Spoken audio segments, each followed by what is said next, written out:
So today I am here with Christopher Vogler, who is the author of The Writer's Journey, and it's influenced our work at Duarte and Nancy's philosophy greatly about storytelling. And he also recently wrote this book called Memo from the Story Department, which is Secrets of Structure and Character, and it's a deeper grab bag of tricks for writers of all kinds. So thank you for joining me today. And this book is fascinating, and one of the things I understood from reading it was how you got into this work in the first place and how you formed your thoughts. Came from work you did as a story analyst on films in Hollywood, and so I was wondering if you could explain to us how you got started in that field. Sure, yeah, I'm a farm boy from Missouri. That's my background, and so I didn't have any Hollywood connections, but I was so fascinated by the movies that I had to be in it somehow, and a lot of people, have that impulse. But I really followed it, and my path was, I went into the Air Force and I made documentary films for them. I just spun the wheel of, where you're going to be assigned to, and they sent me to the Hollywood Air Force in Los Angeles. They have a unit there. So I made films for them, and then on the GI Bill, I got to pick where I would go to school, and I ended up at USC, the University of Southern California. And there were two things there that really shaped the rest of my career. One was a class called Story Analysis for Film and TV, and this taught me how to crack a story and how to write about it, how to communicate within the studio. But it also was sort of a professional training class that showed me there's a career path. Here's a way you can get into the system right away by responding to scripts as they're submitted to the studio. There's a whole army of people who do this, who are called story analysts or readers. And I got into that work right out of school. And that sort of led to being a consultant and having some influence.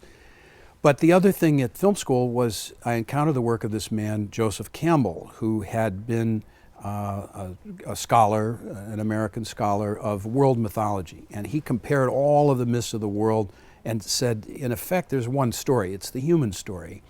And I responded to that. I'd been looking for that. I was on a quest to find the unwritten rules, and I knew there had to be some. So when I found Campbell's work in film school, it just opened the door.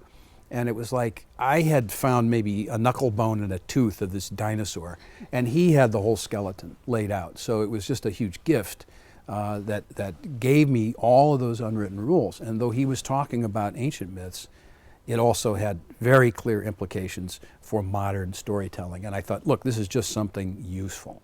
So I went after that and compared, as I started working for the studios and reading scripts day in and day out and writing these reports, I had something to go by. It was my life preserver, and I'm really grateful that I had that, because I wouldn't have known, how do you decide what's wrong or what's missing or what needs to be fixed. And Campbell's work filled in all of that for me and made it a little easier. So using this model that you built based on Campbell's work, you would analyze stories, and I imagine you probably read thousands or maybe at least hundreds of stories. How would you know when you were reading a good story? What's the first sign? Well, I think you feel those things in your body. Your body knows, the organs of the body know, and I think that's how it works, and that's one of the things Campbell said about the myths, is that the myths are a set of symbols, and those symbols are hardwired into the human nervous system, and when you see the symbol, you respond in the organs of the body. And when I got pretty far along, after I've been doing this work for a while, I started responding when we'd have meetings and we'd read scripts, and then Monday morning we'd come back and report what we'd read over the weekend.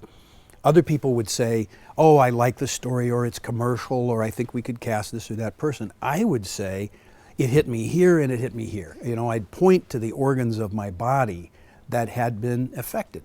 And one of the things I like to say, this sounds weird, but I say, if a story isn't making two or more organs of your body squirt fluids, it's no good. And that's literally true. The organs of the body actually get stimulated by watching what's going on in a story, what's happening to somebody, and you kind of invest part of yourself in that character. And so what happens to them is happening to you on some level of your mind. You're going along for the ride, and so your body is being stimulated. The organs are actually excreting, diffusing these fluids to make you cry or to choke up or to make your heart run faster if Your it's a blood thriller pump, type thing. Your yeah. blood pumps. All these things. It's literally true. You're reaching in there as a storyteller and actually going in and tinkering with the chemistry set of the body. So some of it is, in a way, kind of organic.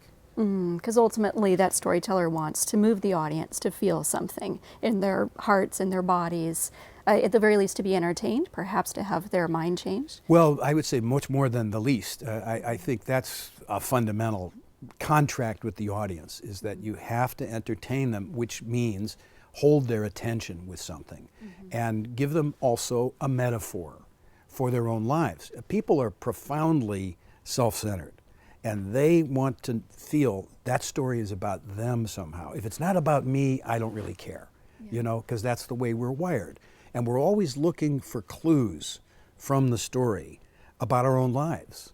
So, you know, no matter what it is, the Smurfs or, you know, some epic poem, we are looking for some kind of hints about how we could do better, either in comparison to a hero who is maybe better than we are, and we try to raise ourselves up and copy some of their behavior, or a tragic or a comic character who's worse off than we are, so we try to avoid those mistakes.